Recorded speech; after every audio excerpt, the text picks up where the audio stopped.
My father told me his father would not put his hand over his heart and, in tribute and pledge allegiance to the flag. And because when you pledge allegiance to the flag, you're making an idol before God. And that's what America has become.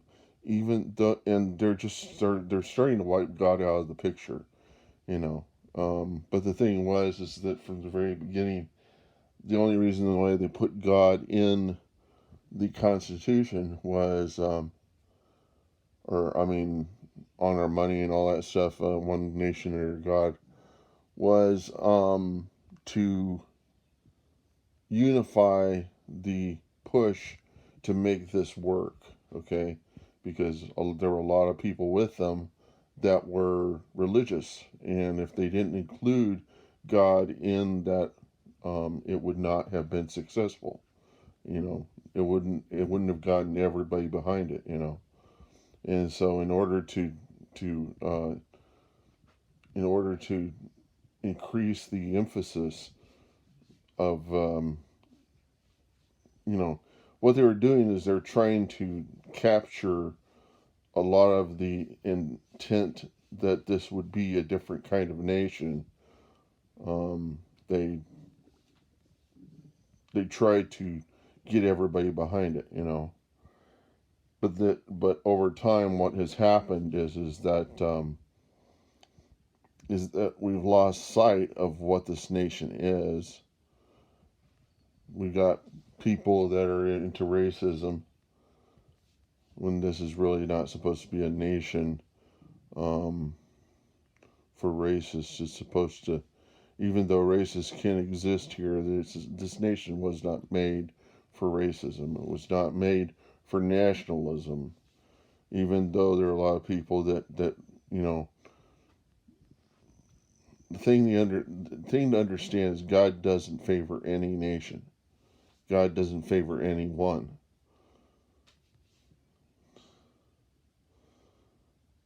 Even of the ones that are Christian, there's no favoritism among the Christians, and there's no favoritism among the ones that are not Christian. That's the thing that's really stupid is we want to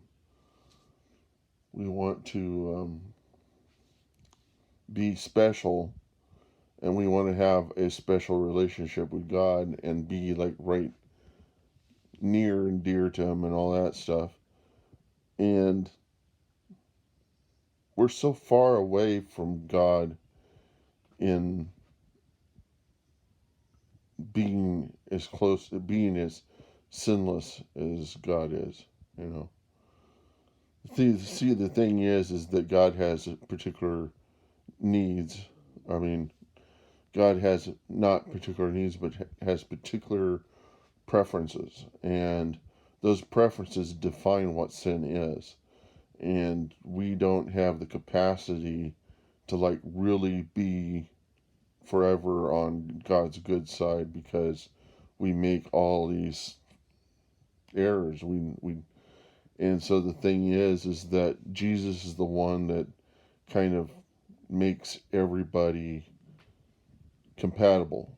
Um, and then there are people that say this is all bularchy and all that stuff, and I'd say, well, you've written yourself out of being even relevant to the Christians, okay? And you know, and it's not to say that our God is the same God as the Muslims or anybody else, but the thing is that how much of those things are correct. And the thing to keep in mind is that um, some religions are just superstition. Some have a lot of rules in them, and I think the Ten Commandments inside of the Bible really just to prove that nobody is perfect, and also that if God had a list of rules and you couldn't follow them, then why should you follow the rules from any other religion You know, it was really kind of just God's. It's really just saying in the Bible that is believed to be the Word of God. It's really just God saying that you can't even follow all these other ways of doing things. The way that I would prefer you to do things is to try to be closer and closer to being good rather than, you know, doing sacrificing stuff rather than trying to follow a list of rules, all completely. Those rules are nice, but the thing is that there's no way you're ever going to be closer to me by following all the rules in the book, by knowing all the things that are sinful and not doing them. Um, the only thing that makes Christians capable of being close to God is an intercessor, one, and that's Jesus, that is able to make God closer. It's kind of like, if you're a friend of Jesus, then you're a friend of mine, rather than, you know, having a direct relationship. And the only person that could have satisfied everything that God needed was Jesus. And we can't even satisfy God, but we can be forgiven by God through Jesus, because Jesus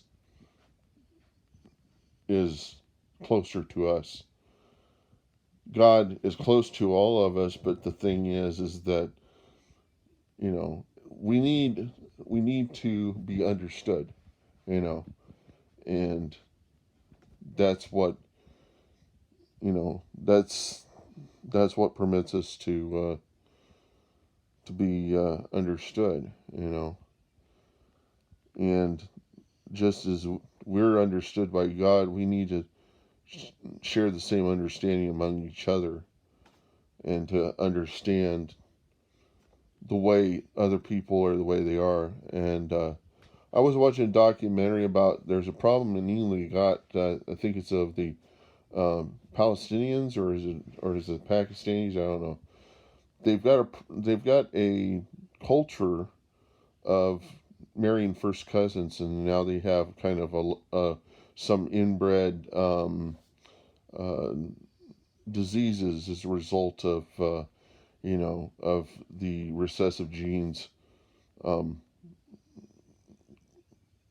doubling up, and then there's a greater chance that your siblings or whatever will have these terrible ailments, these terrible diseases and stuff, as a result of uh, terrible genetic deformities they'll have as a result of inbreeding. And people wonder, well, why would you do that? And it says, for better family cohesiveness. It was really an idea of keeping the people that you most love and know about closer together.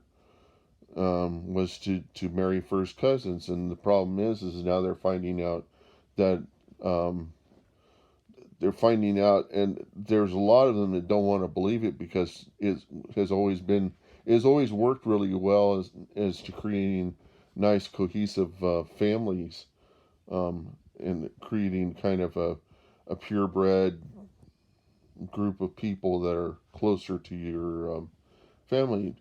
The thing is that they don't want to believe that the the science, um, that there's an actual science to reason why you don't want to inbreed. And the thing is that inbreeding is going to prevent you from exploring and understanding other people.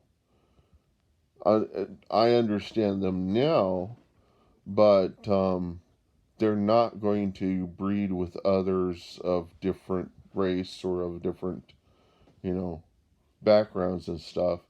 And so the thing to understand is that that was probably that was probably part of the design, is the reason why you don't want to inbreed, and the reason why there is so many different races is so that eventually someday we would come to becoming complete, and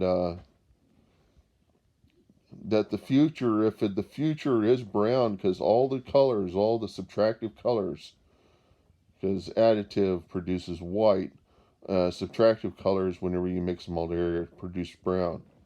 And so the future is brown. Um, when you mix all of the colors of people, they become brown. The ground is brown, okay? And the trees are green.